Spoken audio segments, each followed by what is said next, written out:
Hello guys, welcome to English education. Students, आज हम पढ़ने वाले हैं क्लास 10th इकोनॉमिक्स के फर्स्ट चैप्टर जिसका नाम है डेवलपमेंट से शॉर्ट क्वेश्चन आंसर। और इस चैप्टर की समरी को very short and MCQs question answer को हम ऑलरेडी कर चुके हैं। अगर आपने वो सभी वीडियोस नहीं देखी हैं तो डिस्क्रिप्शन बॉक्स में आपको लिंक मिलेगा, वहाँ से आप उन सभी वीडियोज़ को देख सकती हैं। अगर आप न्यू विजिटर हैं तो चैनल को सब्सक्राइब कर सकते हैं और साथ ही बेल आइकन को भी प्रेस कर लीजिएगा, क्योंकि आने वाली वीडियोस की नोटिफिकेशन आपको उससे टाइम पे मिलती रहेगी।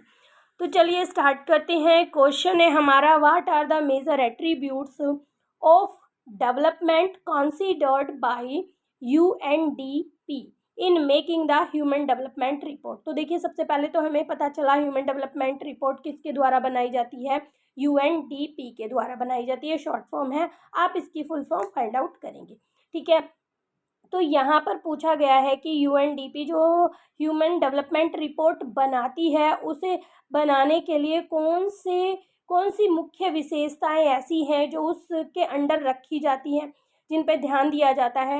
Explain the importance of each of these attributes, और उन सभी विशेषताओं की महत्वपूर्णता हमें यहाँ बतानी है कि वो महत्वपूर्ण क्यों है। ठीक है, आगे पूछा गया है, सेम क्वेश्चन है, explain any 3 criteria used by human development report to classify various countries. तो वेरियस कंट्रीज को क्लासीफाई करने के लिए ह्यूमन डेवलपमेंट रिपोर्ट में कौन से 3 क्राइटेरियाज आते हैं। ठीक है, क्या देखते हुए, कौन से 3 ऐसे एरियाज हैं जिन्हें देखते हुए अलग अलग देशों के ह्यूमन डेवलपमेंट रिपोर्ट बनाई जाती है। ठीक है, तो देखिए यहाँ पर सबसे पहले है पर कैपिटा इनकम। पर कैपिटा इनकम को देखेंगे, जिसे हम शॉर्ट में पीसीआई भी कहते हैं। A nation with more PCI will have a population with high nutritional level. अगर किसी भी राष्ट्र के पीसीआई हाई है तो इसका मतलब है वहाँ पर जो रहने वाली पॉपुलेशन है, जनसंख्या है, उनका न्यूट्रिशनल लेवल काफ़ी हाई होगा। हैव हेल्दी पीपल, वहाँ के लोग हेल्दी होंगे। As health care facilities will be good and have more educated people. मतलब हेल्थ केयर फैसिलिटीज़ अच्छी होंगी तो इससे क्या होगा, ज़्यादा लोग एजुकेटेड होंगे। As they will be able to afford better education, और वो जो है बेटर एजुकेशन को अफोर्ड कर सकेंगे। आगे बताया है कि educational level of the people लोगों का एजुकेशनल लेवल क्या होगा, जिस बेस पे हम अलग अलग कंट्रीज़ को क्लासीफाई करेंगे। They will be able to get better job, तो उनकी जॉब जो है अच्छी होगी, हायर अर्निंग होगी उनकी। Due to their higher education status, उनके हायर एजुकेशन के स्टेटस की वजह से उन्हें अच्छी जॉब मिलेगी और उनकी इनकम भी अच्छी होगी। थर्ड नंबर पर आता है health status. Health will be good and longevity will increase as they will be able to afford better health care facilities. Infant mortality will also reduce due to better health care, resulting in further increase in life expectancy at birth. तो देखिए, यहाँ पर बताया गया है, health status की बात की गई है कि अगर हेल्थ अच्छी होगी तो जो लाइफ स्पेन है वो ज़्यादा बढ़ेगा। यानी कि अभी हमने कंपैरिजन पढ़ा था ना कि श्रीलंका में क्या है, इंडिया में क्या है, पाकिस्तान, ये सारी चीज़ें हमने पढ़ी थी। तो जो लोग हैं वो ज़्यादा दिनों तक जिएंगे, उनकी एज स्पेन ज़्यादा हो जाएगी। अगर अच्छी हेल्थ केयर होगी तो इन्फेंट मोर्टेलिटी रेट भी रिड्यूस हो जाएगा। हमने इन्फेंट मोर्टेलिटी रेट को भी वेरी शॉर्ट और चैप्टर में डिस्कस कर लिया है। ठीक है, तो इसकी वजह से ये सारी चीज़ें बेटर होंगी। जो लोग हैं उनका जीवन अच्छा होगा और वो लंबा जीवन जिएंगे। नेक्स्ट क्वेश्चन है, money in your pocket cannot buy all the goods and services that you may need to live well. तो वो पैसा जो आपके पॉकेट में है वो आपको हर एक गुड और सर्विस को नहीं परचेज कर सकता है जो कि आपको चाहिए एक अच्छा जीवन जीने के लिए। ठीक है, इट इज़ ट्रू और नॉट, क्या ये सही है या गलत है? तो चलिए इसके बारे में हम डिस्कस करते हैं। Income by itself is not a completely adequate indicator of material good and services that citizens are able to use.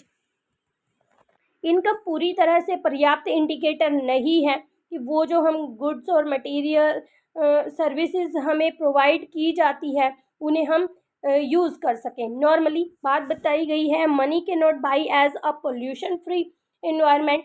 पैसे जो हैं पोल्यूशन फ्री एनवायरनमेंट नहीं दे सकते हैं। और ensure that we get adulterated medicine, मतलब जो भी मिलावटी दवाइयाँ हैं हम उनसे दूर नहीं रह सकते, चाहे वो अमीर है चाहे वो गरीब है, सबको एक जैसी दवाइयाँ मिलती हैं। Money may also not be able to protect you from infectious disease unless the whole in your community take prevent steps. तो देखिए, जो मनी है ना वो हमें इन्फेक्टियस यानी कि जो वायरल डिसीज़ हैं उनसे नहीं बचा सकती है। भले ही आपकी पॉकेट में कितना भी मनी हो, जब तक पूरी कम्युनिटी, पूरा समुदाय मिलकर उसे रोकने के लिए कदम नहीं बढ़ाएगा, तब तक आप उन बीमारियों से दूर नहीं रह सकती हैं। नेक्स्ट क्वेश्चन है, डिफाइन द फॉलोइंग टर्म। पर कैपिटा इनकम को डिफाइन करना है और डिफाइन करना है नेट अटेंडेंस रेशियो को। तो सबसे पहले पर कैपिटा इनकम के बारे में पढ़ते हैं। Per capita income is the total income, ये एक टोटल इनकम है ऑफ द कंट्री, किसी भी एक कंट्री की, divided by it's total population, जो इसकी पूरी पॉपुलेशन से डिवाइड कर दी जाती है। ठीक है, तो पर कैपिटा इनकम किसी भी एक कंट्री की इनकम है जो उसकी पूरी पॉपुलेशन से, उसी कंट्री की पूरी पॉपुलेशन से डिवाइड कर दी जाती है। It is also called average income, इसे एवरेज इनकम भी कहा जाता है। आगे बात की जा रही है नेट अटेंडेंस रेशियो की। Is the total number of children of age group 14 to 15 attending school as the percentage of total number of children in the same age group। तो देखिए, नेट अटेंडेंस रेशियो क्या है, वो एक ऐसा ratio है, मतलब एक ही एज ग्रुप के कितने बच्चे स्कूल को अटेंड कर रहे हैं और कितने नहीं कर रहे हैं, जो रेशियो निकल कर आता है ना अटेंडेंस का, उसे कहा जाता है net attendance ratio. I hope आपको समझ में आ गया होगा। नेक्स्ट क्वेश्चन है, the average person in Punjab has more income than the average person in Kerala. तो देखिए, एक पंजाब में रहने वाला जो आदमी है उसकी एवरेज यानी कि उसकी इनकम ज़्यादा है, कहाँ पर रहने वाले, केरला में रहने वाले एक पर्सन से, but lag behind in other crucial areas. लेकिन कुछ और इम्पोर्टेंट एरियाज में जो पंजाब का एक इंसान है वो पीछे रह जाता है, ऐसा क्यों है? तो जानते हैं, per capita income of Punjab is higher than Kerala. First of all, जो पंजाब की पर कैपिटा इनकम है वो केरला से हायर है, ज़्यादा है। ठीक है, यानी कि एक इंसान केरला में रहने वाले इंसान से ज़्यादा कमाता है। ठीक, सेकेंड नंबर पर कहा गया है literacy rate of Punjab according to 2011 के सर्वे की ये बात की जा रही है। तो यहाँ पर पंजाब की परसेंटेज निकल कर आती है 75.84%। जो लोग हैं वहाँ के वो लिटरेसी रेट में आते हैं। ठीक है, कि वो इतने लोग वहाँ पर पढ़े लिखे हैं। केरला की बात करें तो केरला में है 94%। Punjab lag behind Kerala. इस तरह से जो पंजाब है वो केरला से पीछे रह जाता है और ये क्रूशियल एरिया है। ठीक है, जो एजुकेशन है वो मोस्ट इम्पोर्टेंट है। आगे देखिए, थर्ड नंबर पर है, therefore income by itself is not completely adequate indicator of material goods and services that citizen are able to use. अभी ऊपर भी हमने यही पढ़ा था कि मतलब ऐसा नहीं है कि अगर पैसे ज़्यादा हैं तो इंसान जो है हर एक गुड और सर्विस को खरीद सकता है। उसमें आपने पढ़ा गुड और बैड के बारे में कि अच्छे इन्वायरमेंट को नहीं खरीद सकते, ये सारी चीज़ें हम नहीं खरीद सकते। दूसरी बात क्या होती है, अगर किसी चीज़ का सपोज़ करो कोई 5G मोबाइल चल रहे हैं, 5G अगर नेटवर्क नहीं है वहाँ पर तो क्या हम उसे परचेज़ कर पाएंगे? हमारे पास मनी होने के बाद भी हम उसे परचेज़ नहीं कर पाएंगे। तो वही कंडीशन है, अरेंजमेंट होना चाहिए उन चीज़ों का, जिस जगह पर आप हैं उस जगह पर वो होना चाहिए, उस समय पर होना चाहिए, तब हम उन चीज़ों को खरीद सकते हैं अपने पॉकेट में पैसा होने के बावजूद भी, अदरवाइज हम उन्हें नहीं खरीद सकते हैं। ठीक है, आगे देखते हैं। नंबर फोर पर कहा गया है, over the past decade health and education indicator have come to be widely used along with income as measure of development. तो पहले क्या है कि पहले क्या था कि पर कैपिटा इनकम पर ही डेवलपमेंट कंट्री का दिखाया जाता था, बट अब क्या है कि हेल्थ और एजुकेशन भी वहाँ पर इंक्लूड कर दी गई है। उन्हें भी देखा जाता है कि कोई भी स्टेट या कोई भी कंट्री में वहाँ पर हेल्थ फैसिलिटीज़ किस तरह की हैं, लोग किस तरह से बीमारियों से ग्रसित हैं, या कितने लोग किस बीमारी से ग्रसित होते हैं, या फिर कितने लोग एजुकेटेड हैं। ये सारी चीज़ें भी अब किसी भी डेवलप्ड कंट्री में काउंट की जाती हैं। आगे है Kerala has low infant mortality rate as it has adequate provision of basic health and educational facilities. Kerala में जो है इन्फेंट मोर्टेलिटी रेट जो है वो काफ़ी लो है, वहाँ पर बच्चे जो है बहुत कम मरते हैं। इससे पता चलता है कि वहाँ की जो बेसिक हेल्थ है और एजुकेशनल फैसिलिटीज़ है वो काफ़ी अच्छी हैं। तो इस तरह से केरला पंजाब को पीछे छोड़ देता है बहुत सारी चीज़ों में। पर कैपिटा इनकम में हालांकि केरला पीछे है। ठीक है, तो आगे पढ़ते हैं। नेक्स्ट क्वेश्चन है money can not buy all goods and services. बिल्कुल वही क्वेश्चन है जो हमने पढ़ा है, बस यहाँ पर एग्जाम्पल्स कुछ अलग दिए गए हैं। तो हम नेक्स्ट क्वेश्चन को पढ़ लेते हैं। What consequences would we face if non renewable resources get exhausted in the world. तो देखिए क्या स्थिति हमें फेस करनी होगी अगर नॉन रिन्यूएबल रिसोर्सेज जो है वो ख़त्म हो जाएंगे संसार में। ठीक है, वैसे तो हर एक चीज़ का अल्टरनेटिव होता है। देखिए लिखा हुआ है वेरी इंपॉर्टेंट। ठीक है, तो वेरी इंपॉर्टेंट क्वेश्चन है। Non-renewable resources are those which will get exhausted after years use। तो नॉन रिन्यूएबल रिसोर्सेज वो रिसोर्सेज होते हैं जो सालों तक उन्हें लगातार यूज़ करने पर वो ख़त्म हो जाती हैं। ठीक है, we have a fixed stock in on earth. Earth के ऊपर इनका एक फिक्स स्टॉक है which can not be replenish, जिसको रिप्लेनिश नहीं किया जा सकता है। सेकेंड नंबर पर कहा है we can discover new resources. अब यहाँ बात हुई कि ये रिसोर्सेज जो है रिन्यू नहीं हो सकते हैं, लेकिन हम क्या कर सकते हैं, नए रिसोर्सेज को डिस्कवर कर सकते हैं that we did not know of earlier, जिन्हें हम पहले नहीं जानते थे। ठीक है, new resources in this way add to stock, और इस तरह से हम नए रिसोर्सेज को स्टॉक में ऐड कर सकते हैं। नंबर थर्ड पे दिया है however over time even this will get exhausted in that situation life would be difficult for us, there would be total cause of all over the world। cause का मतलब होता है अव्यवस्था। तो देखिए कहा गया है कि अगर ये ख़त्म हो जाएंगे तो क्या होगा, जो हमारी लाइफ है ना वो थोड़ी डिफ़िकल्ट हो जाएगी, थोड़ी क्या काफ़ी डिफ़िकल्ट हो जाएगी, और जो पूरा संसार है उसमें अव्यवस्था हो जाएगी। आगे क्वेश्चन है what does sustainability of development mean. तो सस्टेनेबिलिटी डेवलपमेंट का क्या मतलब है, how can sustainable development be achieve, किस तरह से हम सस्टेनेबल डेवलपमेंट को अचीव कर सकते हैं। तो देखिए सबसे पहले तो सस्टेनेबिलिटी के बारे में हम समझते हैं। ठीक है, sustainability of development means that development should take place without damaging environment. तो देखिए इसका मतलब है कि हमें जो है डेवलपमेंट तो करना है लेकिन हमें इन्वायरमेंट को डैमेज नहीं करना है। And development in the present should not compromise with the need of the future generation. मतलब डेवलपमेंट ऐसा होना चाहिए, आज का जो डेवलपमेंट है वो ऐसा होना चाहिए कि आने वाली जनरेशन को, फ्यूचर जनरेशन को कॉम्प्रोमाइज़ ना करना पड़े। ठीक है, here the natural resources should be used in such a way that environmental balance is also maintained। मतलब हमें जो है नेचुरल रिसोर्सेज को इस तरह से यूज़ करना चाहिए कि जो इन्वायरमेंट है ना वो मेंटेन रहे, यानी कि उसमें जो बैलेंस होना चाहिए वो मेंटेन रहे, वो खराब ना हो। तो आगे बताया गया है sustainable development can be achieve in following veg.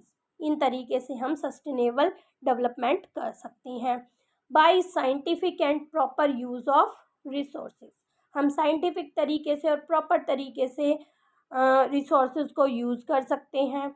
Bye finding out way to stop environmental pollution, हम तरीके ढूंढ सकते हैं कि किस तरह से हम इन्वायरमेंट में पोल्यूशन बढ़ने से रोक सकें। ठीक है, आगे दिया गया है by developing renewable resource of energy like water, wind and solar energy. तो हम इन एनर्जी को यूज़ कर सकते हैं जो कि रिन्यू होते रहते हैं। नेक्स्ट क्वेश्चन है what is the issue of sustainability important for the development. तो देखिए ये इशू क्यों जरूरी है डेवलपमेंट के लिए, पढ़ते हैं। Economic development is a continuous process. तो इकोनॉमिक डेवलपमेंट एक ऐसी प्रक्रिया है जो लगातार जारी रहती है, लगातार चलती रहती है। Resources are to be use in such a way that they are not exploited. हमें रिसोर्सेज को ऐसे यूज करना चाहिए, ऐसे यूज करना है ताकि वो जो है एक्सप्लॉयट ना हो। At the same time development should not harm the environment, और इसी समय पर होना चाहिए कि ये जो डेवलपमेंट है ये इन्वायरमेंट को हानि भी ना पहुंचाए। नेक्स्ट दिया है it is desirable because everyone should certainly like the present level of development to go further or at least be maintained for the future generation। तो देखिए कहा गया ये डिज़ायरेबल भी है, और डिज़ायरेबल क्यों है, क्योंकि हमें जो है डेवलपमेंट करना है, प्रेजेंट लेवल पर हमें डेवलपमेंट करना है, लेकिन हमें आगे भी ध्यान रखना है कि जो आने वाली फ्यूचर जनरेशन है उसके लिए ये सभी मेंटेन रहे। नेक्स्ट क्वेश्चन दिया गया है average income is an important criteria for development justify. जो एवरेज इनकम है यानी कि पर कैपिटा इनकम है वो इम्पोर्टेंट क्राइटेरिया है डेवलपमेंट के लिए, उसे जस्टिफाई हमें करना है इस स्टेटमेंट को। ठीक है, to check the criteria for the development of country their income is considered to be one of the most important attributes. तो देखिए किसी भी कंट्री के डेवलपमेंट को चेक करने के लिए ज़रूरी है, हमने मान लिया है कि हमें जो है उसकी इनकम को देखना है, to be one of the most important attributes, और ये मोस्ट इम्पोर्टेंट एट्रीब्यूट्स है यानी कि जो एवरेज इनकम है वो किसी भी देश के लिए, देश के डेवलपमेंट के लिए बहुत ज़्यादा इम्पोर्टेंट क्राइटेरिया है। आगे देखिए countries with higher income are more development than other with less income.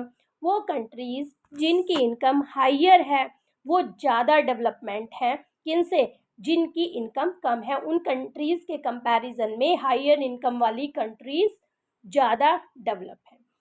आगे देखते हैं this is based on understanding that more income means more of all the things that human beings needs.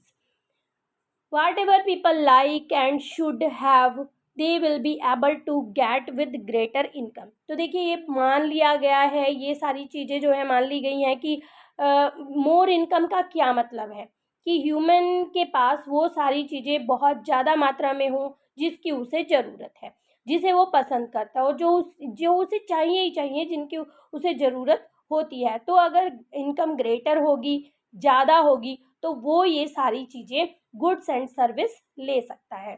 So greater income itself is considered to be one important goal. इसलिए जो greater income है उसे important गोल मान लिया गया है। ठीक है, तो यहाँ पर हमने जान लिया कि क्यों ज़रूरी है डेवलपमेंट के लिए एवरेज इनकम, ज़्यादा इनकम होना क्यों ज़रूरी है डेवलपमेंट के लिए। नेक्स्ट क्वेश्चन है what does human development mean. Human development का क्या मतलब है बिसाइड इनकम। अब इनकम की बात नहीं की जा रही है यहाँ पर, लोगों को और भी चीज़ों की ज़रूरत होती है। What do the people Aspire for. तो देखिए यहाँ पर ये क्वेश्चन भी काफ़ी इम्पोर्टेंट है।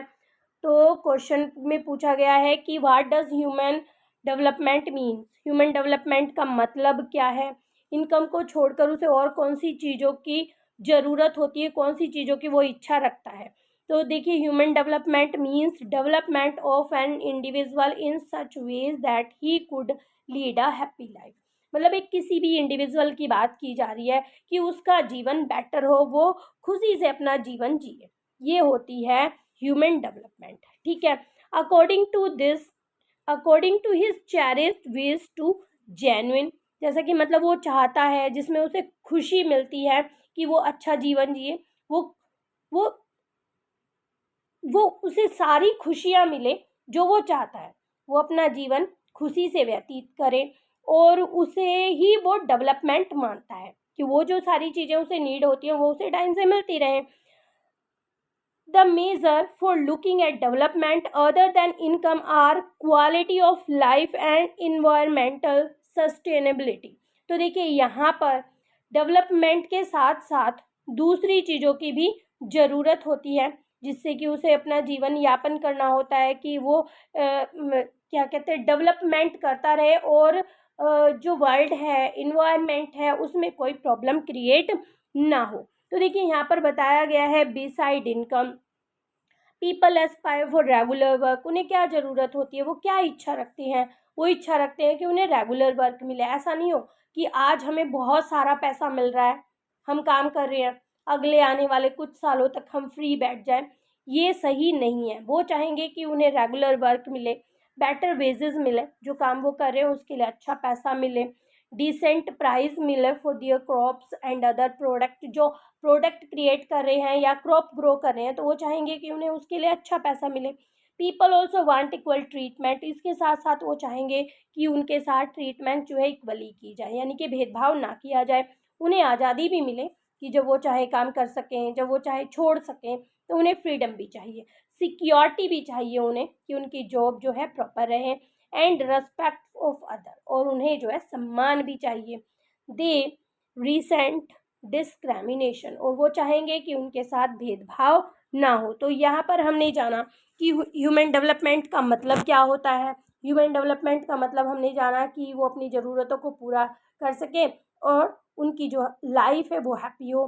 ठीक है, फिर आगे हमने जाना कि किस तरह से उन्हें मतलब इनकम के साथ साथ दूसरी चीज़ों की भी ज़रूरत होती है, रेगुलर वर्क की ज़रूरत है, बेटर वेजेस की ज़रूरत है, ये सारी चीज़ें उन्हें, इन सारी चीज़ों की उन्हें ज़रूरत होती है। Although average are useful for comparing countries, हालांकि जो एवरेज है यानी कि जो पर कैपिटा इनकम है वो बहुत ज़्यादा यूजफुल है किसी भी किन्हीं भी कंट्रीज़ के कंपैरिजन में। They also hide disparities, explain the meaning of this statement. आगे एक और क्वेश्चन है इसी से रिलेटेड है, इसको भी पढ़ लेते हैं। Why is per capita income not an adequate indicator of economic development of a country. तो देखिए, पर कैपिटा इनकम जो है एक पर्याप्त इंडिकेटर नहीं है किसी भी इकोनॉमिक डेवलपमेंट कंट्री के लिए। ठीक है, देखते हैं। एवरेज और per capita income are useful for comparing countries, हालांकि कंट्रीज का कंपैरिजन करने के लिए पर कैपिटा इनकम काफ़ी यूजफुल है, but they also hide disparities. ठीक है, आगे पढ़ते हैं ऐसा क्यों है। They do not give the true picture of a country, क्योंकि वो एक कंट्री की सही तस्वीर नहीं दिखाते हैं, due to the following reason. अब यहाँ पर रीजन भी दिए गए हैं, जानते हैं। They do not tell us how equally and evenly income is distributed, इसमें हमें ये नहीं पता चल रहा है कि किस तरह से इनकम को डिस्ट्रीब्यूट किया जा रहा है। ठीक है, इक्वली और इवनली हमें पता नहीं चलता है कि किस तरह से इनकम को डिस्ट्रीब्यूट किया गया है। They do not give information regarding the human development index such as literacy rate, infant mortality rate. तो देखिए, ये जो इन्फॉर्मेशन है जहाँ पर कैपिटा इनकम की बात हो रही है या एवरेज की बात हो रही है, तो वहाँ पर हमें कोई इन्फॉर्मेशन नहीं मिलती है ह्यूमन के रिगार्डिंग। हमें नहीं पता चलता है कि किसी भी कंट्री का लिटरेसी रेट क्या है, इन्फेंट मॉर्टेलिटी रेट क्या है। ठीक है, तो पर कैपिटा इनकम से हमें ये सारी जानकारियाँ नहीं मिलती हैं। आगे पढ़ते हैं। Average do not give us any information regarding the non materialistic goods and services. तो एवरेज जो है हमें ये सारी information non materialistic goods and services के बारे में कोई भी इंफॉर्मेशन नहीं देता है। नेक्स्ट क्वेश्चन है, what are the developmental goal of landless rural labourers? Prosperous farmers and farmers who depend only rain. तो यहाँ पर 3 लोगों की बात की गई है, ठीक है। कुछ लैंडलेस लेबरर्स हैं, कुछ फार्मर्स हैं जो काफ़ी समृद्ध हैं, कुछ फार्मर्स हैं जिन्हें ज़रूरत है रेन की, ठीक है। तो उनका डेवलपमेंट गोल क्या है, इन तीनों का डेवलपमेंट गोल क्या है वो हमें बताना है। तो देखिए, development goal and aspiration for these farmers are different. तीनों की ही बिल्कुल डिफरेंट डिमांड होगी। पढ़ते हैं। लैंडलेस रूरल लेबरर्स की बात करें तो they would like to have more days of work. वो चाहेंगे कि उन्हें ज़्यादा दिनों तक काम मिले। एंड बेटर वेजेस, उन्हें अच्छा पैसा मिले उस काम के लिए। Local school to provide quality education, जो लोकल स्कूल हैं उसमें उनके बच्चों को अच्छी शिक्षा मिले। There should not be any social discrimination so that they too can become leader in the village. और वो चाहेंगे कि उनके साथ कोई भेदभाव ना हो, वो भी विलेज में लीडर बन सकें, ठीक है। तो ये उनकी डिमांड होगी। आगे बात करते हैं प्रोस्पेरियस फार्मर्स की, जो काफ़ी समृद्ध किसान हैं, जिनके पास सब कुछ है। वो क्या चाहेंगे? They should have assurance of high family income. वो चाहेंगे कि उनकी फैमिली की इनकम हाई हो। Through higher support price for their crops through hard working and cheap labourers. अब देखिए, यहीं पर बिल्कुल उलट पुलट हो जाता है। जहाँ की लेबरर की क्या डिमांड थी कि उन्हें ज़्यादा काम मिले, बेटर वेजेस मिले, वहीं पर ये किसान क्या चाहेंगे कि उन्हें उनकी जो क्रॉप्स हैं उनका प्राइस काफ़ी अच्छा मिले और उन्हें सस्ते में ऐसे लेबरर्स मिल जाए जो सस्ते में काम करें। They also want that they should be able to settle their children abroad. और वो ये भी चाहेंगे कि वो अपने बच्चों को किसी भी तरह विदेश में सेटल कर दें। तो देखिए, यहाँ पर डिमांड्स जो हैं बिल्कुल अलग अलग हैं।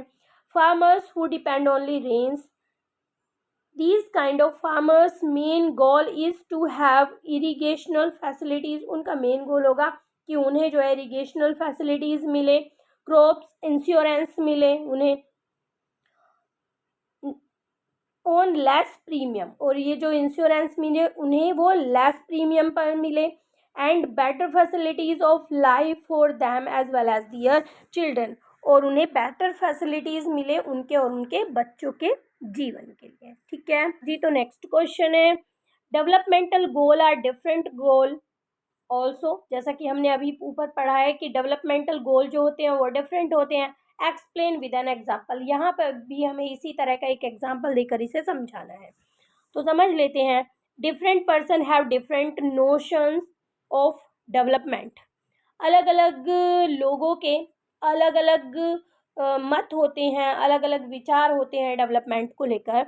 Because life situations of person are different, क्योंकि हर एक पर्सन की जो स्थिति है वो अलग अलग है। Development goal of a girl from a rich urban family will be surely different from farmers in Rajasthan.